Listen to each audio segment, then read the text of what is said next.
আসসালামু আলাইকুম।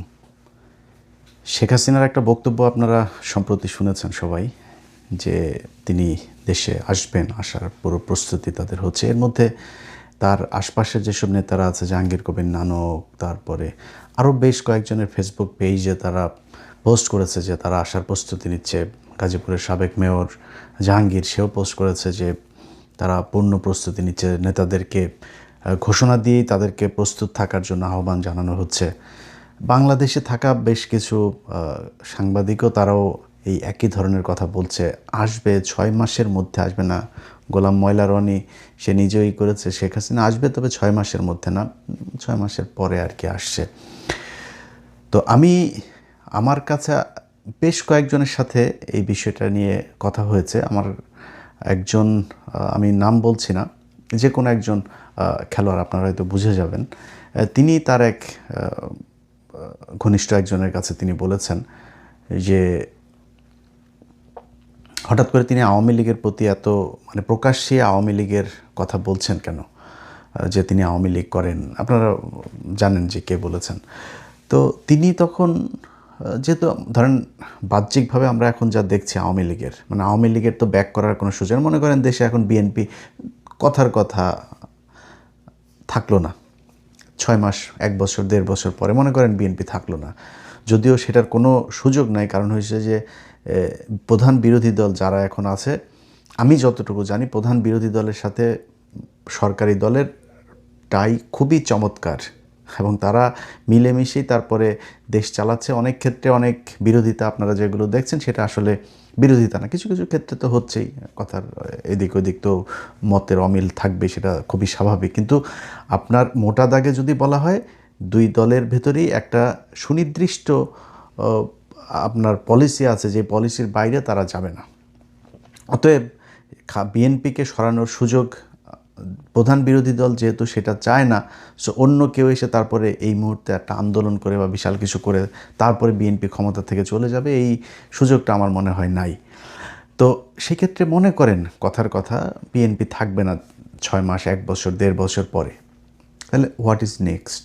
আপনার কি মনে হয় যে এই আওয়ামী লীগ তারপরে ক্ষমতায় আসবে, বিএনপি মনে করেন চলে গেল, বা বিএনপি বললো যে আমরা আরেকটা নির্বাচন দিব, দেশের অর্থনৈতিক অবস্থা মিলায় আমরা খুব একটা ভালো শেপে নাই, আমরা একটা গণভোট দিলাম বা আরেকটা নির্বাচন দিলাম, দিয়ে তারপরে তারা একটা কিছু করলো? অথবা কথার কথা মনে করেন যে সেনা শাসন আসলো, অন্য কিছু আসলো, তারাও যদি এসে আওয়ামী লীগকে এখন ক্ষমতায় বসাইতে চায়, বাংলাদেশের মানুষ কি সেটা মেনে নেবে?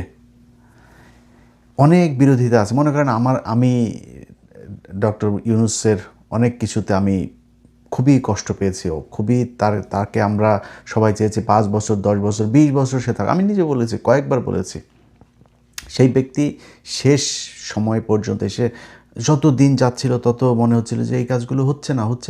বলেন বিডিআরের মানুষগুলো এখন পর্যন্ত, সেই বিডিআরের লোকগুলো জেলখানায় কেন? আলেমদের অনেকে এখন পর্যন্ত জেলখানায় কেন?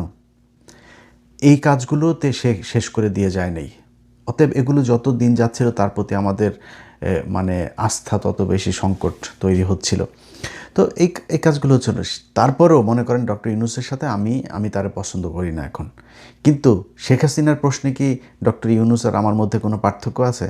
আমি একই জিনিস চাই। আমি বিএনপির এখন অনেক কিছু দেখতে পারি না, বাট বিএনপি জামাতের মনে করেন অনেক কিছু দেখতে পারে না, কিন্তু শেখ হাসিনার প্রশ্নে বাংলাদেশের মানুষ এক, এটা কিন্তু আপনাকে আবার বুঝতে হবে। এনসিপি যত কিছু, যত ধান্দাবাজি চান্দাবাজি যত কিছুই করুক, পাশার চামড়া যে লাল হয়ে যাবে যদি আসে আপনার এই আওয়ামী লীগ ব্যাক করে, সেটা কিন্তু তারা ঠিকই বোঝে। অতএব এরকম কোনো কিছু হলে সবাই এক হয়ে যাবে। সো সেই সুযোগটা নাই। তারপরেও কিছু একটা হচ্ছে, যে কারণে সব দিক থেকে আওয়াজটা একই রকম হচ্ছে। আপনারা শেখ হাসিনার যে বক্তব্য শুনেছেন, তার নেতাদের ফেসবুকে যে পোস্ট, তারপরে বাংলাদেশের কিছু সাংবাদিক, যে যারা কথিত নিরপেক্ষ সাংবাদিক হয়েছে এখন, অনেক নীতির কথা, জেলখানা থেকে যেই সাংবাদিকরা এই দেশের অনেক আকাম কুকামের সাথে এই হাসিনার 3 তারিখ 4 তারিখেও যারা কিনা ছাত্রদেরকে নিধন করার জন্য যারা শেখ হাসিনাকে কুপরামর্শ দিয়েছে, তাদেরকে বাঁচানোর জন্য এখন এই সাংবাদিক প্রতিনিধি যাচ্ছে তারেক রহমানের সাথে দেখা করতে, এবং হয়তো তাদের ব্যাপারে মনে হয় তারেক রহমান নমনীয় হয়ে কিছু একটা করেও দিতে পারেন, এটা অবিশ্বাস করার কোনো কিছু নেই। অন্যদিকে যারা বিচারক আছেন বা অ্যাটর্নি জেনারেল সহ আরও এই সরকারের যত চেয়ারগুলো আছে এই আইন মন্ত্রণালয়টা দেখার বা জামিন টামিনগুলো দেখার, এরা তো এদের মতো মানে এরা নিজের মারেও বেচা দিতে পারবে। বাংলাদেশের যে বিচারক, এরকম অনেক বিচারক আছে, অনেক ভালো মানুষ, তাদেরকে সম্মান জানাই, বাট এই দেশে অনেক বিচারক আছে ওর মারেও বেচা দিতে পারবে। এরা মানুষের জীবন নিয়ে খেলা করে। এই যে আজকে এই যে রাইসা নাকি একটা মেয়ের ব্যাপারে শুনছেন না, আমি এটা নিয়ে খুব বড় কিছু মনে করি না, এটা খুব স্বাভাবিক। এই মেয়েটা দেখতে একটু কিউট, একটু ভাল লাগছে দেখতে, সুন্দরী একটা মেয়ে, এটার কারণে অনেকের অনেক মায়া লাগছে। ভাই বাংলাদেশের প্রতিদিন এরকম মারা যাচ্ছে, রেপ টেপ এরকম প্রতিদিনই এগুলো চলছে। এখন এর প্রতি আমরা আলাদা একটা ভালোবাসা দেখাচ্ছি, এই ভালোবাসা আবার বেশি দিন থাকবে না। যেই দেশের মানুষরে কি একটা বের হয়েছে না, ওই যে রাগ করলা না কি একটা, এইটা দিয়া যে দেশের মানুষরে ব্যস্ত রাখা যায়, এবং মানে কি একটা কথা বললো রাগ করলা, এটা সারা দেশে সবাই এটারে নিয়ে পাগল। আরে এটা কি হইলো, ওটা কি মানে এটারে নিয়ে বলার এত আলোচনা করার কি হইলো? এদেশের মানুষ এত বড় মানে কি বলবো, এটার আর কোনো সংজ্ঞায় আপনি সংজ্ঞায়িত করতে পারবেন না এই দেশের মানুষের নীতি নৈতিকতা বিবেক বোধ এগুলোকে। এরা এখন রাগ কল্যাণিয়া পড়ে আছে সবাই। এরকম এই রাইসার মতো এরকম ঘটনা বাংলাদেশে বহু ঘটেছে, এই নিকট অতীতেও ঘটেছে। মাঝখানে ইউনূস সরকারের সময়ও ঘটনা ঘটলো না, 90 দিনের মধ্যে ইউনূস বিচার করে দেওয়া যাবে, এই আসিফ নজরুল বলেছে, আসিফ নজরুল বিচার করে দিয়ে গিয়েছে। এই দেশের আদালতের ভেতরে বসে বিচারকরা ঘুষ খায়, সেই দেশে কোনো কিছু হবে না। এই ঘটনাগুলো আপনি 3 দিনে করেন, 4 দিনে করেন, 10 দিনে করেন, 20 দিনে করেন বিচার, ভাই বিচার আপনি করেন, যা যা দরকার বিচার প্রক্রিয়া শেষ করতে সব করেন, কিন্তু বিচার যেটা সেটাই হইতে হবে, এটা এই দেশে হয় না। বিশ্বাস করেন, আমার আল্লাহ আমাকে মেয়ে দেন নাই, বাট আমার খুব শখ, মেয়ের খুব শখ। আমার শেষ ছেলেটা যখন আমার মানে 4 মাস না 5 মাস পরে ডাক্তার যখন বলল আমার ওয়াইফকে যে ছেলে হবে, তখন আমি রুম থেকে বের হয়ে গিয়েছিলাম। আমি ওদিন সারাদিন আমার ওয়াইফের সাথে কথা বলি নাই, মানে আমি চেয়েছিলাম যে আল্লাহ একটা মেয়ে দিক। এখন চাই না, একদম সত্যি কথা চাই না। চারিদিকের এই অবস্থা দেখে এখন আমি আর চাই না আল্লাহ যেন মেয়ে না দেন। কারণ আজকে যেই মেয়েটা মারা গিয়েছে, এই মেয়েটার মতো এরকম অসংখ্য মেয়ে কালকে হবে, পরশু হবে, 1 বছর পরে হবে, 2 বছর পরে হইতেই থাকবে, চলতেই থাকবে। বিচার আজকে আপনি যেটা নিয়ে আলোচনায় আছেন, এটার বিচার মানে শেষ প্রক্রিয়া পর্যন্ত আমরা এই আলোচনায় থাকি না, এটা খোঁজও রাখি না। এর আগের ঘটনাটা দেখেন, এই রাইসার আগের ঘটনা যেটা ছিল সেটার খোঁজ আমরা রাখি, এর খোঁজও আমরা রাখবো না। 2 দিন পরে থাকবে না এটার খোঁজ, আরেকটা ঘটনা ঘটবে, সেই ঘটনায় আমরা হারাই যাব। এটা নিয়ে ওইদিকে, আরে ভাই আওয়ামী লীগের লোকজন যারা কিনা জুলাই আগস্টে এতগুলো মানুষকে মারল, সেই মানুষগুলোরে আমরা এখন সব নাকি পত্রিকায় নিউজ হয়, কাকে নাকি কে নাকি কি ব্রেন টিউমারে মারা গিয়েছে, তাকে জুলাই যোদ্ধা হিসাবে শহীদ হিসাবে দেখানো হয়েছে, ওইটাই খালি খবর। এই দেশে 1400 মানুষ মারে নাই এরা জুলাই আগস্টে, সব মিথ্যা কথা। আমরা এই যে যা দেখেছিলাম একদম সরাসরি বন্দুক টন্দুক নিয়ে যা যা করছে, পুলিশ নিজে বলছে একটারে মারলে আরেকটা সরে না, সব মিথ্যা কথা। অথচ তারা আলোচনায় নিয়ে এসেছে ওইটা। আওয়ামী লীগের লোকজনরা তারা এখন ধুমায়া সবাই জামিন, টাকা মাল, বিচারক পর্যন্ত মাল দিতে পারলে সব ছেড়ে দিচ্ছে। যদি বিচারক নাও দেয়, তার উপরের এক জায়গায় গেলে সেখানে মনে করেন কোনো এক মন্ত্রীরে ধরতে পারলে তারে দিয়ে দিচ্ছে, বিএনপির এক নেতারে ধরতে পারলে তার কাজ হয়ে যাচ্ছে।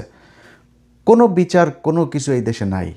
যেই দেশের এজলাসের মধ্যে বৈশা ব্যাগে করে, আমি নিজে দেখেছি, নিজের চোখে দেখেছি, এই 21শে টেলিভিশনের চেয়ারম্যান তিনি যখন জেলখানায় ছিলেন, কত চেষ্টা করা হয়েছে তাকে জামিনের জন্য, জায়গা এইখানে টাকা ওইখানে টাকা, মাল নেয়, একটাই দেয় আরেকটায় আটকায়, এই করে সেই করে, আজকে না কালকের, নিজের চোখে দেখেছি ব্যাগে করে টাকা দিতে হয়েছে তাদেরকে। বিচারকরা টাকা খায় এইভাবে। যেই দেশের এজলাসের মধ্যে বসে বিচারক টাকা খায়, ওই দেশে আপনি কিসের কোনোটারই পাবেন না, কোনোটারই বিচার পাবেন না, এটা তো নাই, কোনো বিচারই পাবেন না। তো এখন এই আওয়ামী লীগের লোকজনগুলোকে দেদারসে যেইভাবে আপনার ওর নাম কি, চিন্ময় দাসের ছাড়ার জন্য পাগল হয়ে গিয়েছে। তারপরে আওয়ামী লীগের স্পিকারের ধরার 1.5 দিনের মাথায় বাবা রে বাবা কি স্পিড!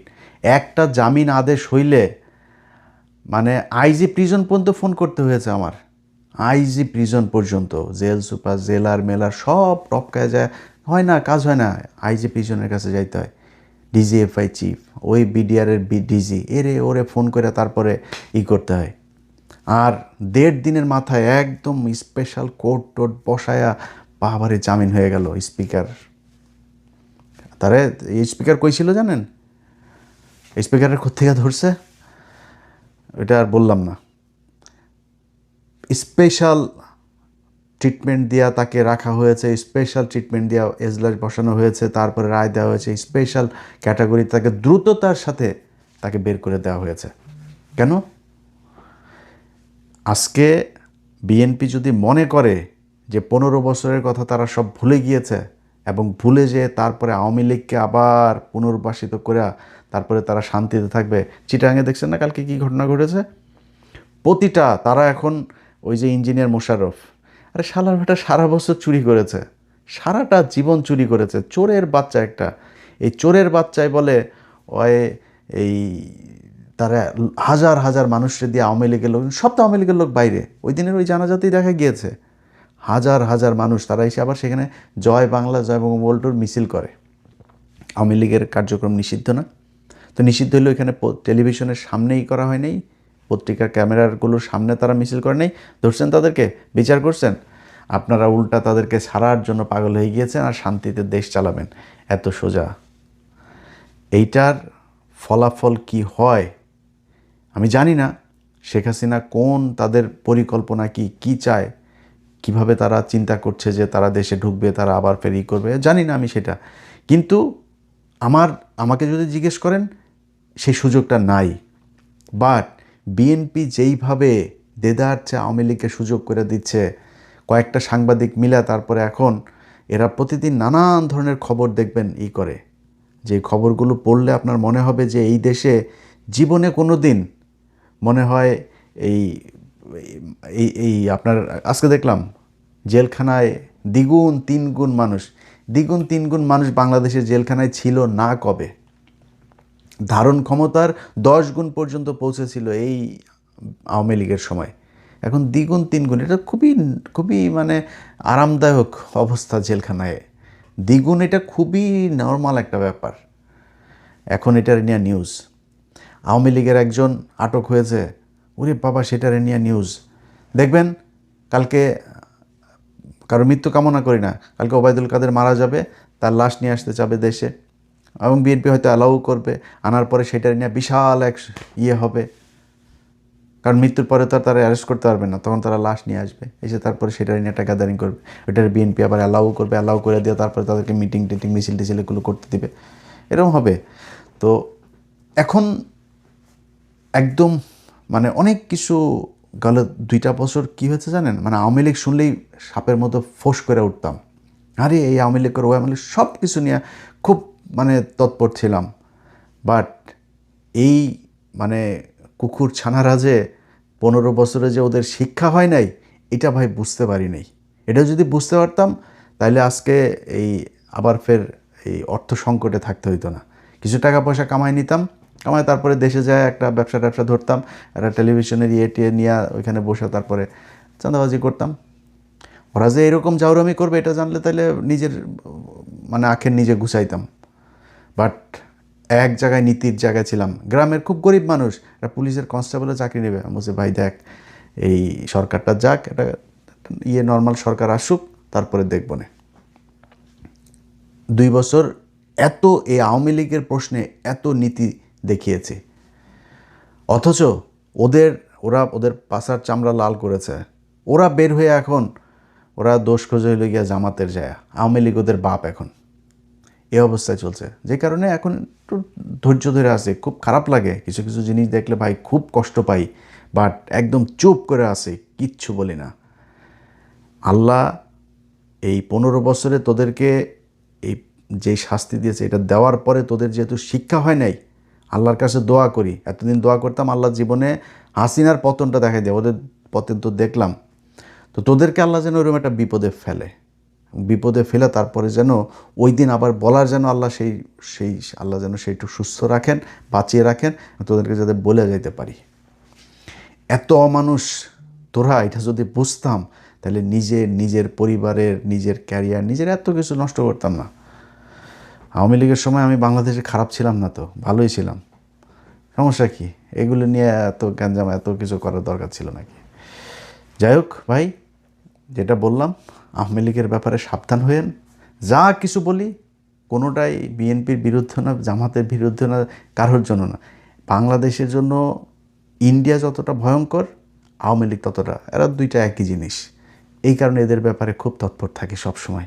আপনারা থাকেন এই দেশের জন্য, এই দেশটার জন্য, এই আওয়ামী লীগ থেকে এই দেশকে বাঁচাইতে হবে। এই দেশের রাজনীতি, এই দেশের অর্থনীতি, এই দেশের সামাজিক অবস্থা যদি আওয়ামী লীগ থেকে বাঁচাইতে পারেন, দেশ বাঁচবে। আজকে দেখেন বিএসএফ বিডিআরের, দেখেন বিডিআর পাল্টা সেখানে করেছে, কী হয়েছে? তাই বাংলাদেশ দখল করে নিয়েছে।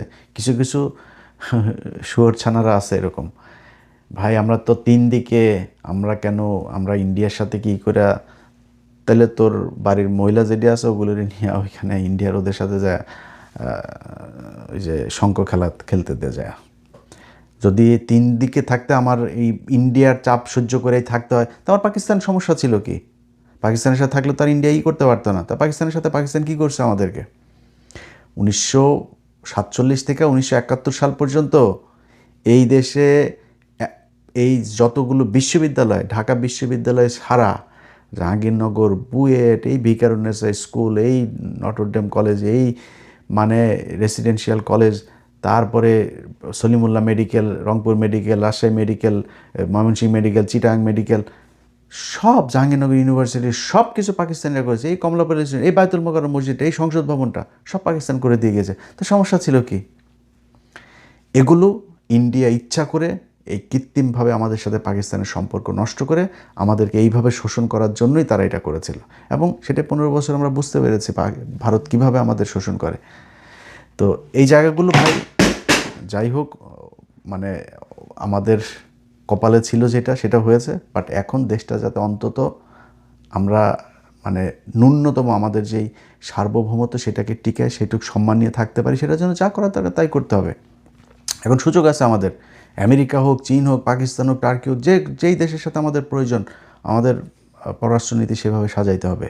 আমাদের শত্রু ভারত, এছাড়া আমাদের পৃথিবীতে কোনো শত্রু নেই, এটা মাথায় রাখতে হবে।